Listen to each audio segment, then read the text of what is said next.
Mheshimiwa Mwenyekiti, la pili ambalo ni vyema nikalitamka mbele ya kikao mapema awali kabisa ni kwamba katika kikao hiki pamoja na ajenda nyingine tutawasilisha kwenu barua ya msajili wa vyama vya siasa ambayo waliileta kwa katibu mkuu wa chama, na wakati barua hiyo inaletwa hapa makao makuu ya chama, katibu mkuu alikuwa safarini kwenye ziara ya operation ya no reforms no election, na barua hiyo iligongwa muhuri wa siri. Kwa hiyo barua hiyo haikufunguliwa, ilifunguliwa katibu mkuu niliporejea ofisini, na nafahamu kwamba kamati kuu ya chama hamna ufahamu wa maudhui yake kwa ukamilifu zaidi ya taarifa ambazo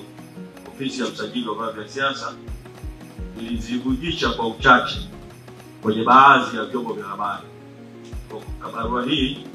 inaletwa mbele yenu leo kwenye kamati kuu kwa mara ya kwanza tuweze kutafakari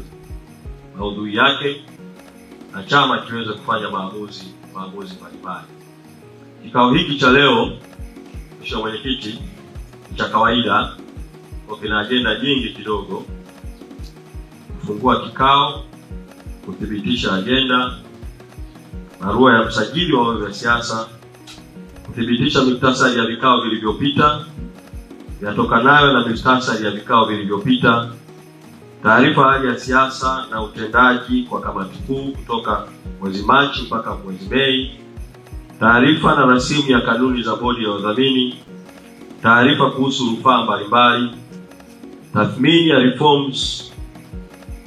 reforms no election na mpango wa ziara awamu ya 4,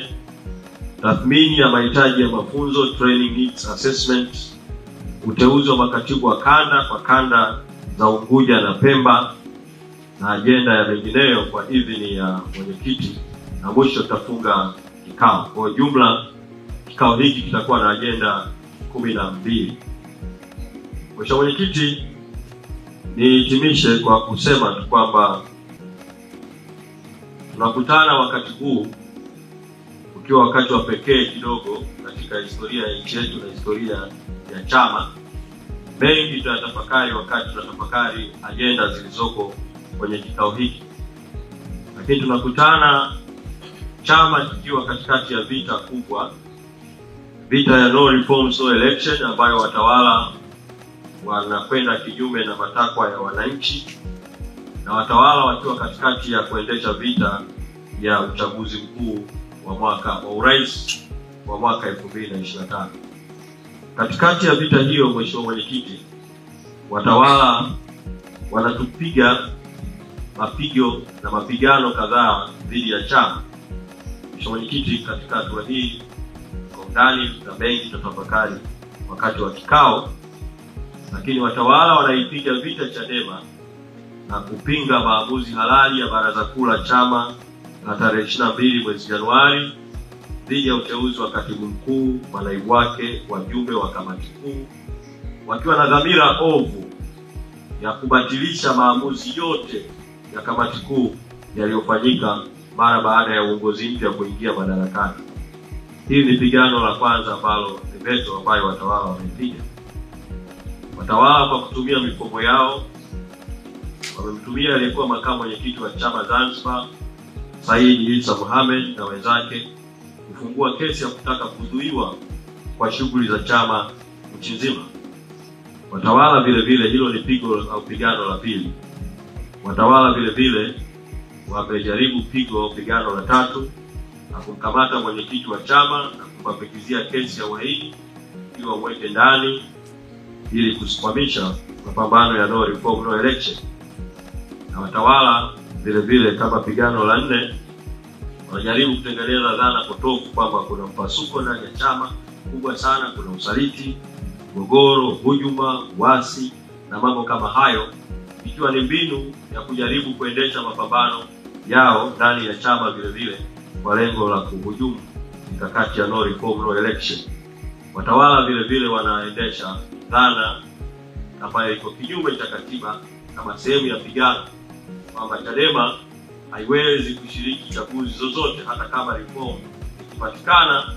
mpaka mwaka 2030 kwa kile kinachoitwa katibu mkuu wa chama kutokusaini maadili ya uchaguzi. Watawala vile vile wanajaribu kuhujumu mikakati ya chama na mifumo ya chama ya kukusanya rasilimali za chama. Nitumie fursa hii Mheshimiwa Mwenyekiti kuendelea kutuma ujumbe kwa Watanzania bila kujali hujuma za mifumo yetu, waendelee kukichangia chama kupitia namba 0744 44 69 69 0744 44 69 69 na wasiliane vile vile na viongozi wetu na kwa njia za mitandao ya kijamii kuweza kujiunga na malipo ya kujirudia ili kukabiliana na hizo mbinu ovu za watawala. Lakini mwisho, kama pigo la 7 au pigano la 7, watawala wanatumia mifumo yao vile vile kutaka kujaribu kutengeneza vyama mbadala viwili vya kile kinachoitwa kuziba nafasi ya Chadema kama chama ambacho kiko karibu kuiondoa CCM madarakani na chama kikuu cha upinzani Tanzania. Haya yote ni mapigano ambayo watawala wanapigana, lakini mapigano yote 7 yakilenga kwenye vita ya no reforms no election na vita ya urais. Mimi imani yangu Mheshimiwa Mwenyekiti, chini ya uongozi wenu, makamu wenye viti, na chini ya kamati kuu hii na chini ya uongozi wa mwenyekiti Mheshimiwa Tundu Lissu, pamoja na kuwa yuko kwenye kuta ya gereza, vita hii tutaishinda na mapigano yote haya tutayashinda. Kwa Mheshimiwa Mwenyekiti, tukaribishe ufungue kikao hiki cha kamati kuu.